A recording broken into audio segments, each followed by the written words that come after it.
you're going to take it because you can't work. You don't have the education to work. You don't want to work. So if free things come your way, you're going to take it, which leads to, me asking for a service and gravitating to a certain kind of service.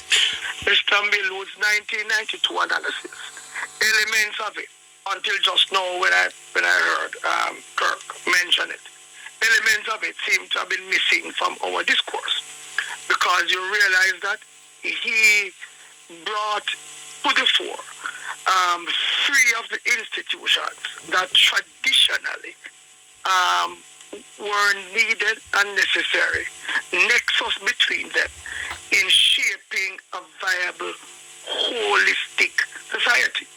The school, the home, the church. And what we are seeing with this underbelly, this criminal underbelly, as you have rightly all surmised, is not new. It is not new. And we where we are as neighbors to the friends there in that community, we have done or tried to do a number of things, beginning with admitting and confessing our own failure, our own short-sightedness. Elaborate on some of your own admitted shortcomings. Because the truth be told is that these communities that lack access to some basic amenities, a church like us, named in memory of one of the proponents of injustice in the form of chattel slavery, should never lose our voice. No, I don't think you meant proponent. Well, oh, yes. Well, proponents against it. Okay. Put more simply, opponent. Strip off the tongue, no fault of the mind.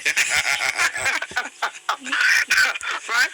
And I think we admitted that to have communities surrounding us reach to levels that we are now, absence of basic amenities. I'm sure, Burke, if off here, he will tell you the conditions in which people live in those communities, and they have political representatives. We have a church near to them, many churches, and I think we confess that. But we can't carve a spilled milk. We have to keep going forward. Part of what we have been reminding ourselves is we don't have the luxury to demonize communities or individuals. We don't have the luxury to normalize these things. We can't just throw our hands up in the air and say, boy, I saw the system go. We can't afford to be numb. And therefore, there is no easy solution.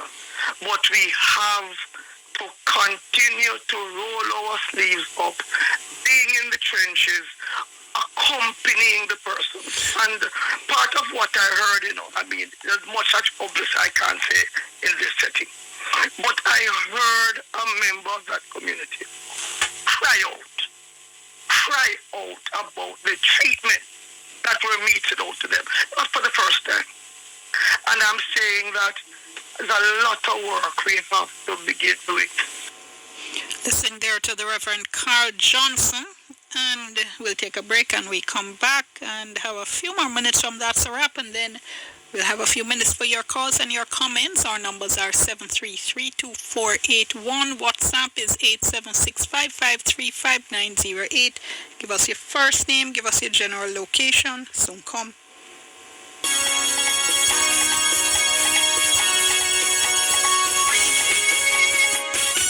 Thank you so much for staying with us. Let's go back to That's a Wrap. We've been listening to Earl Moxham speak with reporter Kirk Wright, attorney at law Clive Monroe Jr., and pastor of Philippa Baptist Church in Spanish Town, the Reverend Carl Johnson.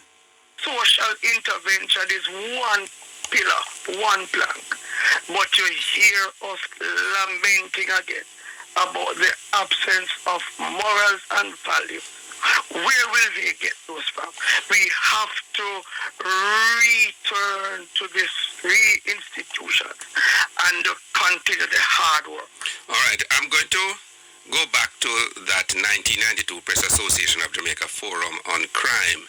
And Rev Johnson, you are going to hear a portion of the contribution made by one of your colleagues in ministry, Reverend Maitland Evans.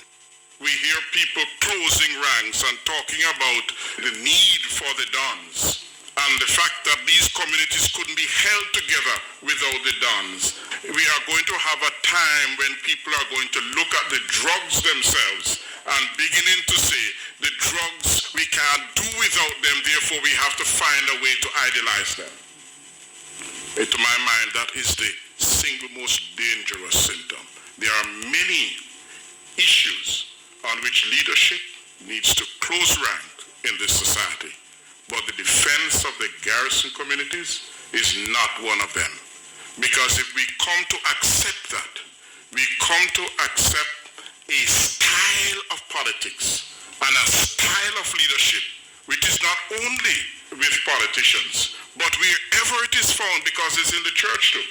Wherever that style of leadership presents itself, we need to begin to ask what kind of leadership for these kinds of times, and to reject that which is rooted on the way that we exploit the vulnerability of those who have been the victims of the structures of violence which are part of the society in which we live. It got cradled and nurtured somewhere. A mother who trains a child in badness and wickedness and watch that child branch out in other forms of badness and wickedness cannot now turn around and say, you have gone too far in badness and wickedness, therefore you're not my child.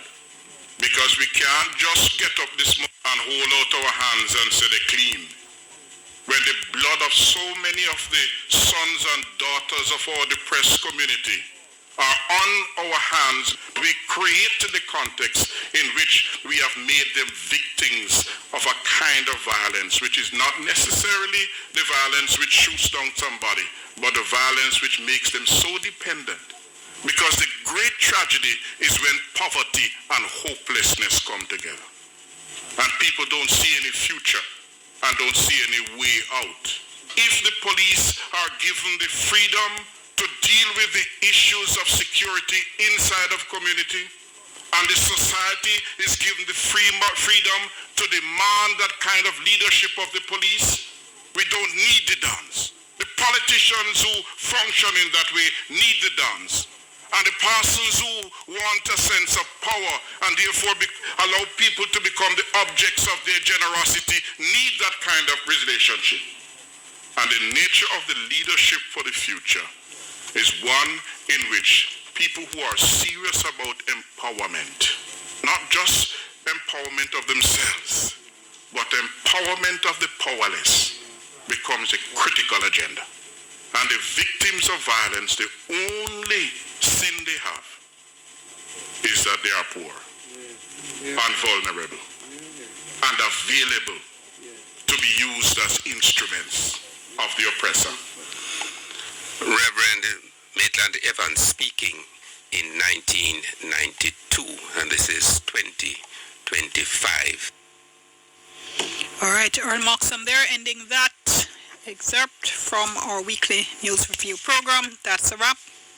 Remember, That's a Wrap airs every Sunday at 12:15 right here on Radio Jamaica. Okay, folks, your time, your thoughts, our numbers are 7332481, 7332482, 7332481, 7332482, WhatsApp 876-553-5908. Sean online in Westmoreland. Sean, hi there. What's on your mind? Miss Diane, good evening. Yes, sir. What's on your mind? I just called to say hi because was always a regular caller, but I didn't call for a long time, so I just giving a Happy New Year wish. I just called to say Happy New Year. Okay, I appreciate that. Yes, I was wondering how you don't call me this long time. Because I was kind of way busy working far, and then time on this, when if you reach home, so it's always sometimes shift. Type of shift where that I'm on.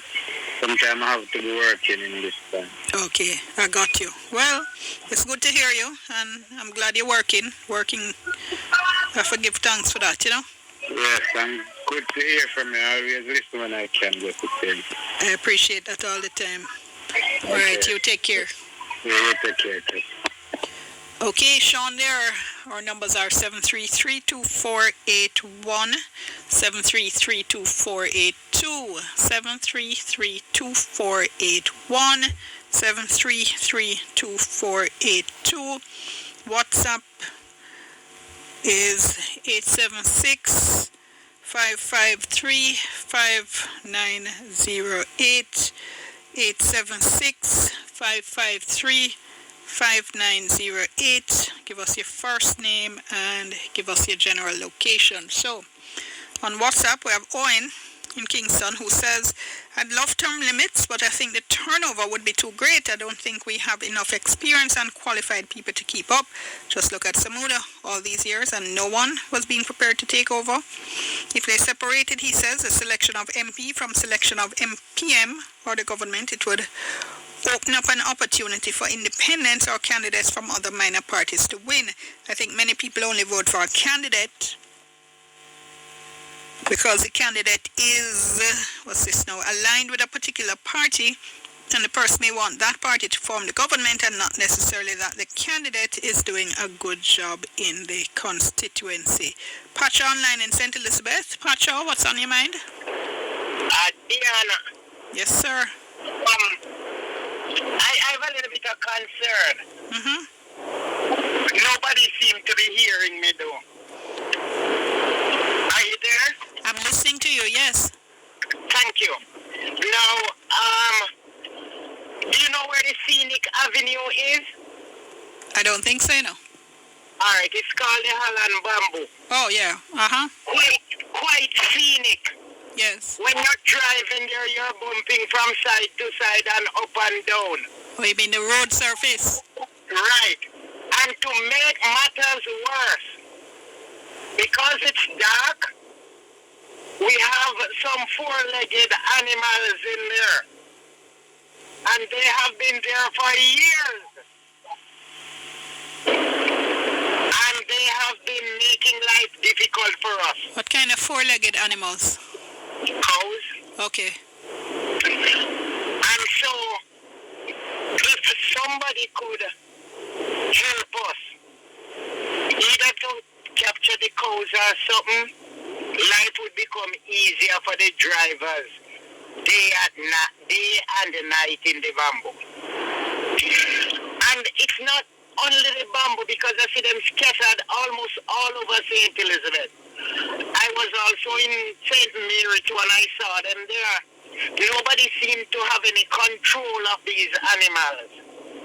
And we're asking that, somebody help us out.